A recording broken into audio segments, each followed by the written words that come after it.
Mana sombong mana bergong. Telepon tadi angkat. Jadi naon atuh pemimpin kos gitu. Pada duitan lain. Monyet teh. Mungkin kalau Ustadz saya jawaban nggak berani untuk nyebut nama. Kalau saya sebut Deddy Mulyadi, saudara-saudara. Ya karena Jokowi aja saya sebut, apalagi Deddy. Terima kasih telah mengklik video ini. Hari ini saya akan menampilkan beberapa orang yang menghujat atau menghina Kang Deddy Mulyadi. Oke, siapa orangnya dan seperti apa hinaannya atau sindirannya, kita tonton bersama. Let's go. Kang Deddy Mulyadi teh. Mana sombong mana bergong mana. Di WA tadi dibalas. Di share, di viralkan kabar. Mana sombong mana bergong. Telepon tadi angkat. Jadi naon atuh pemimpin kos gitu. Pada duitan lain. Monyet teh. Waduh, kata-katanya bos sangat mengerikan bos. Oke, kita lanjut. Ada dua Habib yang selalu ceramah dan menyindir-nyindir, bahkan sampai menghina KDM. Kita dengarkan bersama seperti apa sih yang mereka bahas dan apa sih maksud dan tujuannya. Kita dengarkan. Santri-santri di daerah-daerah, santri-santri di tempat-tempat, itu tergantung ini dia. tempatnya. Santri-santri itu tergantung tempatnya. Kalau tempatnya tempat kemusyrikan, kalau tempatnya tempat banyak berhala, tempatnya tempat banyak patung, kotanya kota kemusyrikan, kota maksiat, maka sedikit daripada santri-santri itu yang akan mendapatkan manfaat dan barokah daripada ilmu, saudara-saudara. Jangan harap Purwakarta bisa menjadi kota santri selama masih banyak kemusyrikan di kota Purwakarta, saudara-saudara. Jangan harap. Jangan harap, potong lidah saya. Mungkin kalau Ustadz saya jawaban nggak berani untuk nyebut nama. Kalau saya sebut Deddy Mulyadi, saudara-saudara. Oke, sebut saja. Ya karena Jokowi aja saya sebut, apalagi Deddy. Waduh, saya melihat dari nadanya, dari gaya aja ini sangat-sangat apa ya, arogan sekali ya. Maaf saja saya menyebutnya sangat arogan sekali bos. Dan Betul. Saya nggak ada urusan, saya nggak ada urusan. maksudnya gimana sih orang ini lagi ceramah, tapi katanya nggak ada urusan, tapi kok ya nyebut orang terus menyalahkan, menyudutkan apa, katanya nggak ada urusan, kepentingannya apa? Yuk kita simak ya, kita akan bedah semua ini. Ada kepentingan apa? Katanya ngomong nggak ada urusan, ya ngapain menyudutkan gitu loh. Nggak ada urusan saya, iblis saya makan kok. Deddy lagi. Wah, iblis dimakan. Wah, iblis dimakan, disayur, digoreng, pakai bumbu apa? Kasih tahu dong. Dengar-dengar mau nyalon gubernur dia. Mau nyalon dia ya, dengar-dengar. Kalau dia sampai jadi gubernur, kemarin Purwakarta jadi kota kemusyrikan. Kalau dia sampai jadi gubernur Jawa Barat, maka Jawa Barat akan dia bikin jadi daerah yang penuh dengan kemusyrikan, saudara-saudara. Wow, ada kepentingan apa? Ada dendam pribadi apa sih sebenarnya ini ya? Silahkan yang tahu ada apa ini si Bahar Smith ini yang sok benar dan sok pintar ini, silahkan komen di kolom komentar ya. Karena dari awal ini saya sudah mendengarkan selalu menyudutkan di satu pihak ya, hanya menyudutkan ke KDM ya, bahwa semuanya akan menjadi rusak, inilah itulah karena KDM. Berarti ada konteks tertentu nih.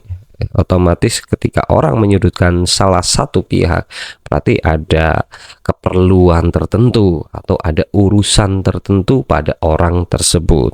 Tapi tadi menjelaskan bahwa si Bahar Smith ini tidak ada urusan, tapi ya kenapa membahas menyudutkan KDM terus ya? Kita gali lebih dalam di sini. Makanya yang kayak begitu harus ditumbang. Harus ditumbang. Bodoh amat, terserah. Kalian mau bilang saya apa kayak terserah. Loh, dia ini siapa? Apakah dia ini adalah nabi, rasul, ataukah Tuhan? Kok bisa menentukan manusia seperti itu? Atau jangan-jangan peramal ya? Atau dukunkah?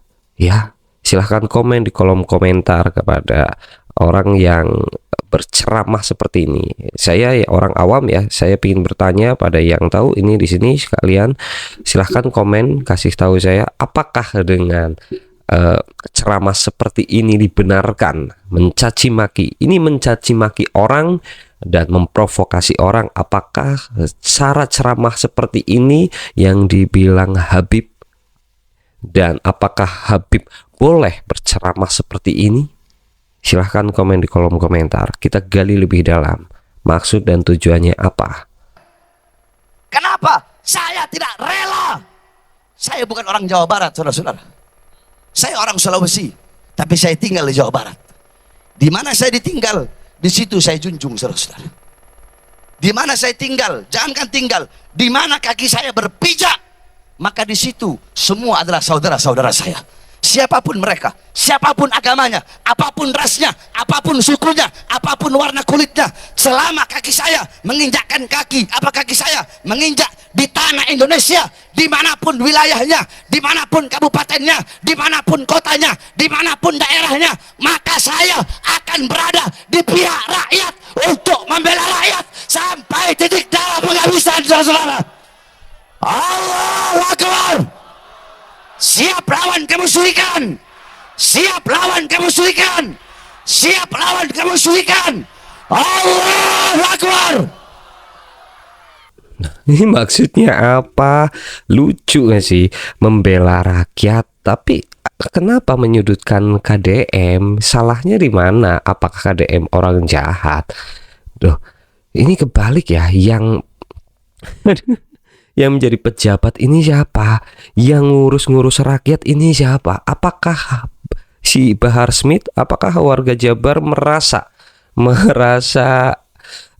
terbantu oleh si Bahar Smith ini, atau terbantu dengan KDM? Coba komen di kolom komentar ya. Saya menjadi gemes dan geram mendengar seperti ini. Seolah-olah ini Bahar Smith ini siapa sih? Membantu warga Jabar kah? Membantu warga Purwakarta kah? Sangat penting, sangat bermakna, sangat bermutu. Coba, ini maksudnya apa gitu loh. Ini tujuannya kan udah jelas kan, untuk mensabotase, untuk memprovokasi masyarakat ya. Sekarang udah jadi gubernur bos, dan ternyata semuanya baik-baik saja. Dan yang meminta menjadi gubernur, Bos Smith ini ya, Bos Bahar, yang meminta KDM jadi gubernur itu adalah rakyatnya dari segala penjuru, orang Jawa Barat khususnya.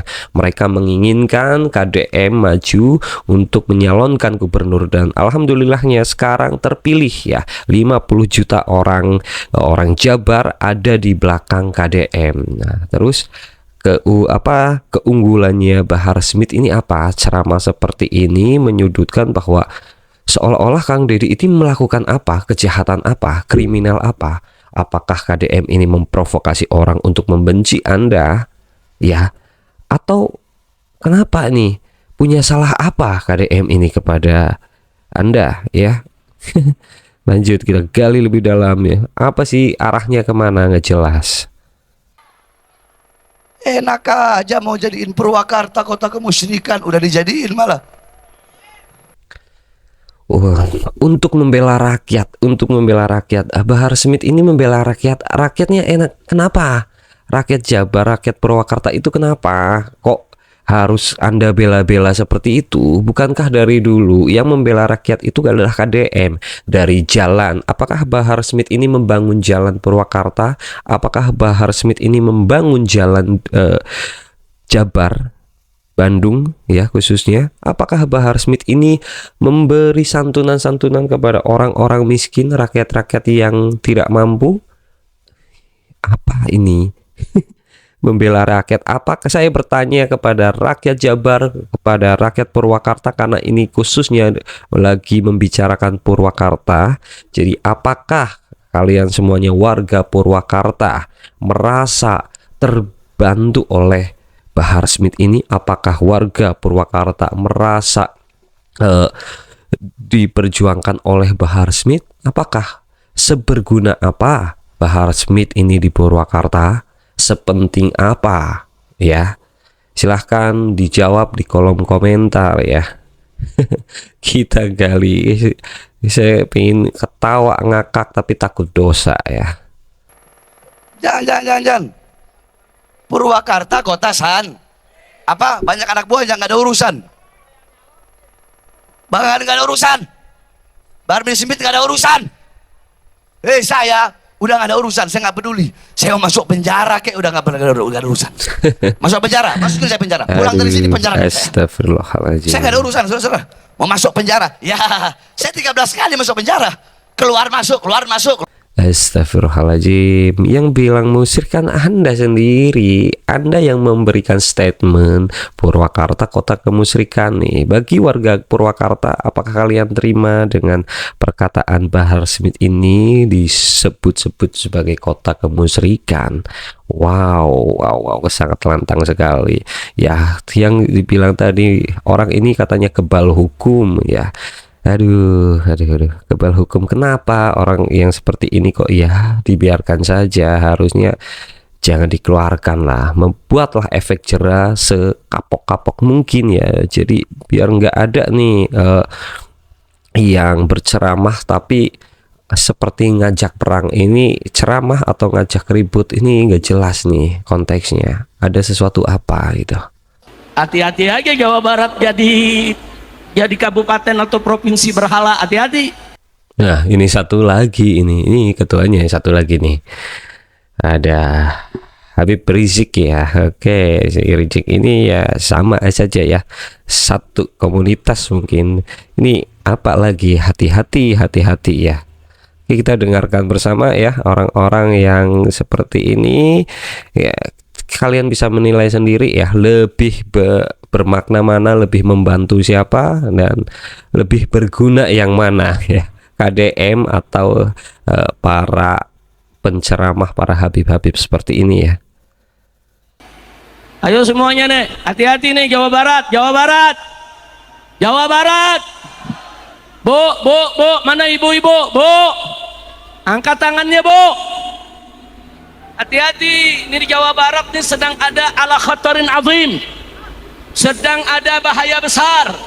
Pengalaman di Purwakarta bagaimana saya dan kawan-kawan para kiai, para ulama di Purwakarta, saudara, melawan habis-habisan agar Purwakarta tidak dijadikan sebagai kota berhala.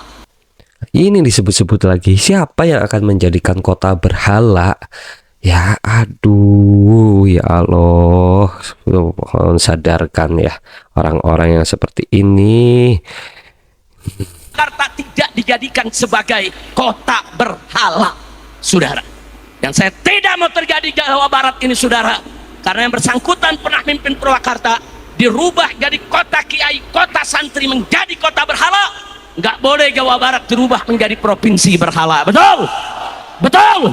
Siap robohkan berhala, siap hancurkan berhala, siap sepikan Jawa Barat dari segala berhala.